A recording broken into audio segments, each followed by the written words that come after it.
El Consejo de Ministros hacía mención al proyecto de la Fortaleza do Castro. Sí. Hace escasos días, Patrimonio daba un informe favorable, pero con ciertos matices. Yo no sé si el Concello está pues atendiendo estas recomendaciones de los técnicos de Patrimonio. Sí, vamos a hacer un esfuerzo porque muchas de las cosas que dicen ni siquiera son de su competencia.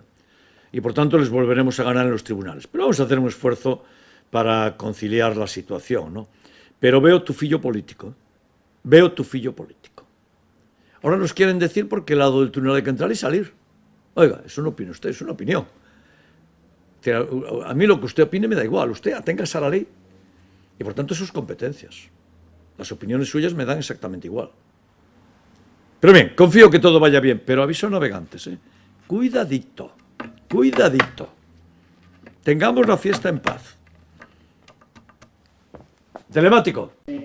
Simplemente para una de ellas, para que nos quede claro, es decir, el informe de Patrimonio sobre la recuperación de, la musealización de la fortaleza, entiendo que el Concello no lo va a aceptar, ¿no? Según ha dicho, iba a recurrir a otras vías. No, yo no dije eso, no. Yo no dije que vamos a hacer un esfuerzo por conciliar al máximo las voluntades. Pero hay posiciones ahí que son opiniones de un señor o de una señora, de un equipo, son opiniones. Por dónde se entra y por dónde se sale, como usted comprende, no lo decide Patrimonio de Galicia, lo decide la musealización, el responsable que es el ayuntamiento. Estaríamos buenos. Y el proyecto de musealización estaríamos buenos que nos lo hiciera la Xunta de Galicia. No es su competencia, no lo pueden hacer. Entonces dan opiniones. Bueno, pues las opiniones nos parecen muy bien, pero nos dan igual. Y la segunda pregunta, eso se había anunciado inicialmente. ¿Son de fondos Next Generation de la Unión Europea? No, son de fondos del Ministerio de Turismo. Son fondos del Ministerio de Turismo. Los de Next Generation aún nos los van a dar dentro de muy poquito, dentro de unos meses.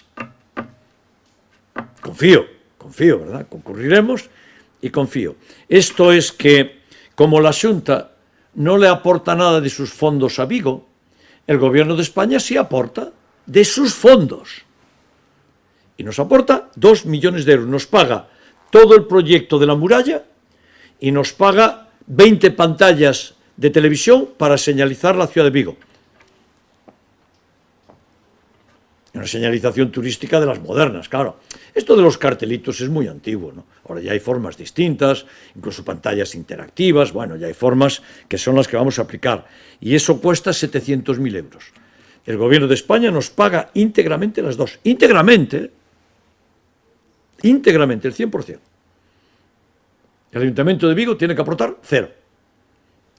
Estoy encantado, ¿cómo no voy a estar encantado con la ministra de Turismo? Estoy encantado.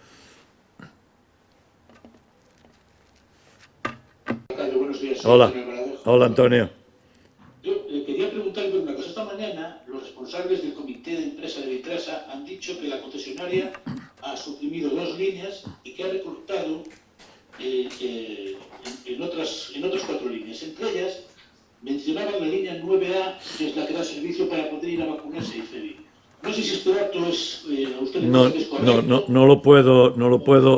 No te lo puedo confirmar o denegar, porque claro, no me sé de memoria todas las líneas de autobuses de la ciudad vigentes en este momento. Es cierto que hay una huelga, Y los que hacen la huelga protestan porque le dejemos hacer la huelga, le dejen. No entiendo. Los que hacen la huelga protestan porque les dejan hacer la huelga. Es la obligación constitucional. Entiendo yo, ¿verdad? Porque yo no firmé ningún mínimo. Me parece un poco... Por lo que cuentas, Antonio, yo no conozco lo que dijeron, ¿no? Es el derecho de hacer huelga y, por tanto, nada que opinar sobre eso. No, lo que pasa es que ellos decían que yo tampoco he visto no he visto tanto los servicios mínimos. Ellos decían que en los servicios mínimos no constaba el hecho de tener que recortar en ninguna línea por el hecho de la huelga. No tengo nada que decir, al respecto. Gracias. Señor Caballero, soy Mauro de Rennes Televisión. Siguiendo con este tema, hoy el concejal del Bloque Nacionalista Gallego, señor Pérez Iglesias, pedía un expediente sancionador contra la empresa Vitrasa por estos incumplimientos. No sé si usted contempla esto. Gracias. Nada que decir.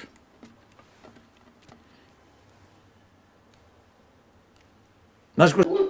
Buena pregunta. Es decir, hablaba de que en el Consejo de Administración del puerto se intentaba ocultar las inversiones que va a hacer el gobierno de España. Bueno, yo vi, Antonio, que ahora te harán público el convenio, ¿no? Yo vi que lo que la Xunta dice es que se pongan carteles de la Xunta allí. No dice que se pongan carteles de España y de Europa, que es de donde viene el dinero. Dice que no, que carteles de la Xunta, y muy grandes, que se vean mucho. Un poco de risa es, ¿no? Un poco de risa es. Mira, déjame que te diga alguna cosa. En el centro de salud de Bouzas, el Concello puso el suelo. Yo no vi ningún anuncio allí de la Xunta diciendo que el Concello había puesto el suelo. Solo vi anuncios de la Xunta. Por cierto, el centro de salud es tan ridículo que nos da igual, ¿no? Porque hicieron un centro de salud que hay que entrar de perfil. Hombre, yo en lo que vi del convenio veo que la Xunta pide que pongan allí carteles de la Xunta. ¿Y quien pone el dinero, que es España y Europa, no? ¿Decías algo más, Antonio? Sí, esa obra de urbanización realmente, o sea, quien tiene que llevar a cabo es el puerto, pero con dinero, entiendo que con dinero que le manda directamente del gobierno, ¿no? Claro, De la Xunta, claro, pero habrá que decir que el dinero viene del gobierno de España y de Europa. Entre otras cosas, Antonio, porque es obligado, ¿eh? Está obligado por las normas europeas. Pero yo no vi en el convenio que hagan referencia a esto. Yo en el convenio solo vi que la Xunta quiere que ponga un cartel muy grande de la Xunta. Es un poco de risa, ¿no? Es un poco de risa. Esto de la Xunta de Galicia es un poco de risa. Después hablaba de, Sí. de que en el caso de que la Xunta paralizara o retrasase la obra que se quiere hacer en la Fortaleza del Cairo... Iremos a los tribunales. Iremos a los tribunales. Sí, pero decía utilizando otra vía. Si ha notado bien, no siempre otra vía. Bueno, lo que asesoría jurídica nos diga, claro. Utilizando la vía penal, ¿no? No, yo no estoy diciendo nada de eso. Estoy diciendo otra vía. Hay muchas vías para ir, ¿eh? Hay muchas vías.